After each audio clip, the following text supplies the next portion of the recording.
If you've been using Omoggle, stop right now and watch this. And if you've never heard of it, you're going to want to keep watching as well. Oh my God! It's the website politicians want axed, schools want blocked, and the world's biggest streamers are jumping on. You are getting mogged, brother! But before we get into what's actually going on under the surface here, let's quickly recap what it is. Omoggle's a site where you get randomly matched with someone. Your face is scanned, and you're given a score based on the so-called PSL scale. I'm a sub 5! I'm a sub 5! Whoever scores higher wins, and the loser is mogged. I just got mogged. Now, if you don't know what either of these terms mean, I'll explain in a sec, but the bottom line is that these are quickfire gamified beauty contests. There are a number of reasons why authorities are worried about Omoggle, particularly for young people. There are fears facial data could be getting harvested, something Omoggle denies and says is laid out in its privacy policy. There's the risk of kids getting connected to predators, and then there are the obvious self-image issues and bullying that can come with quantifying, obsessing, and competing over looks. I managed to contact the man behind Omoggle,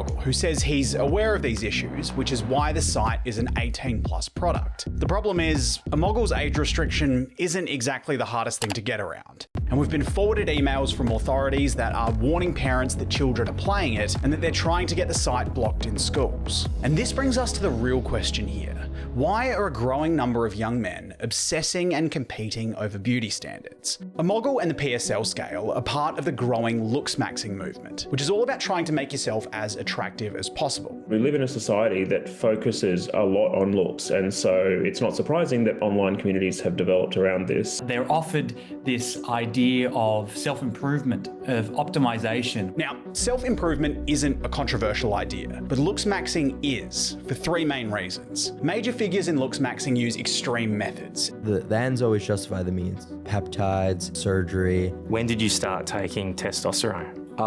When I was 14 years old. Even going as far as using meth to lose weight. Trying to Looksmaxx a little bit with meth. Also smashing their cheekbones to supposedly improve bone structure. I'll lay in my bed and punch myself in the face. I used to do it with a hammer, but my mom used to always take away my hammers. The second reason is why young men are being told they need to improve. The whole ideology of Looksmaxxing is it's about the dating market. Looksmaxxing really came out of the incel manosphere community, and they've been taught that you're not going to succeed unless you are a good-looking man. There's an idea that gets pushed called the 80-20 rule. 80% of women are only interested in the top 20% of good-looking men. That idea, which is just scientifically dodgy, creates a lot of resentment towards women for those so-called 80% of men. Young men in this space are told if they're not in that top 20%, their life will be miserable. The average guy's life, unfortunately, sucks. And you have to be one of the few that it doesn't suck for. It believes that there is this supremacy and that you are not going to be loved, you are not going to be taken seriously, you are not going to be successful without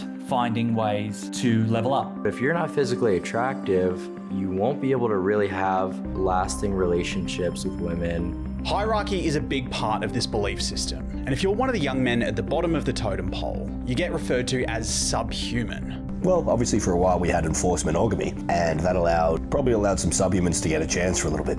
Young men are really prone to leaning into hierarchies, and Looksmaxxing offers them that language. All of this breeds competitiveness and an endless obsession to constantly dominate the men around you, to be the alpha male of the group, which is where the term mogging comes from. There's this kind of constant fighting to be in the hierarchy and to be better in the hierarchy. But there is no end point, and the goalposts keep moving. So how do Looksmaxxers decide who's in that top 20%? This brings us back to Omoggle and the PSL scale. The PSL scale looks at the shape of your face and ranks you somewhere between subhuman and gigachad. It's often said that PSL stands for perceived sexual market value, but it's actually named after old incel-related websites. They're very hateful sites. They're ones that have developed young men to encourage this kind of obsession with their physical appearance. It's a way to make attractiveness, something that's obviously completely subjective and unique to every person, objective. When you actually know the objective measurements, it doesn't become about sexual attraction, it's about mathematics, and you're able to be a lot more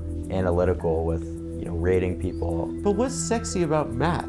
Things like facial symmetry, jawline definition, canalful tilt, which is the angle of the outer corners of your eyes. And then you're going to take all these measurements and calculate them into a final percentage harmony score. I'd probably rate you 3.7, mostly because his interpupillary distance. There is no validity to any of this. It's all pseudoscientific. If you're wondering why there's so much pseudoscience in looksmaxxing, Young men are socialized into that like data-driven, logical rationalization perspective. In the manosphere, there's a whole huge ecosystem of influencers who are promoting self-help ideas and are making a lot of money off that. If you want to completely change your reality, like how I did, join my course or you can get private coaching.